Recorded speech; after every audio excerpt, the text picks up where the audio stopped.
दुर्गराज रायगडावर 5 आणि 6 जून रोजी भव्य शिवराज्याभिषेक सोहळ्याचं आयोजन करण्यात आले। या सोहळ्यात इचलकरंजी गिरीभ्रमण संघटनेच्या वतीनं 85 मीटर लांबीचा मानाचा भगवा ध्वज फडकवण्यात येणार आहे। संघटनेच्या पदाधिकाऱ्यांनी पत्रकार बैठकीत ही माहिती दिली। छत्रपती शिवाजी महाराजांचा राज्याभिषेक सोहळा हा महाराष्ट्राच्या इतिहासातील सुवर्ण क्षण मानला जातो। स्वाभिमान, पराक्रम आणि स्वराज्याचं प्रतीक असलेला हा ऐतिहासिक दिवस दरवर्षी रायगडावर मोठ्या उत्साहात साजरा केला जातो। माजी खासदार संभाजीराजे छत्रपती यांच्या मार्गदर्शनाखाली होणाऱ्या अखिल भारतीय शिवराज्याभिषेक महोत्सवात राज्यासह देशभरातून लाखो शिवभक्त रायगडावर दाखल होणार आहेत।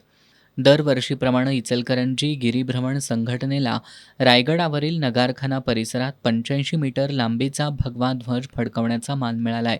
या मानाच्या ध्वजाचं पूजन 4 जून रोजी इचलकरंजीतील शिवतीर्थावर करण्यात येणार असून त्यानंतर ध्वज रायगडाकडे रवाना केला जाणार आहे।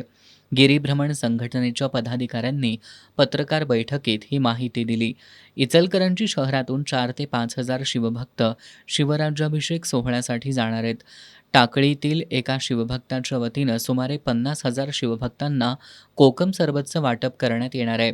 सोहळ्यादरम्यान पट्टण कोडोलीतील धनगर समाजाला मानाचा धनगरी ढोल वाजवण्याचा मान मिळाला असून पारंपरिक वाद्यांच्या गजरात हा सोहळा रंगणार आहे। पत्रकार बैठकीला प्रकाश मोरबाळे, सचिन वरपे, मधुकर गुरव, संजय हजारे, अनिल कोठावळे, किरण कोठावळे, नगरसेवक योगेश पाटील, अमर बडे, संदीप चव्हाण यांच्यासह गिरीभ्रमण संघटनेचे पदाधिकारी उपस्थित होते।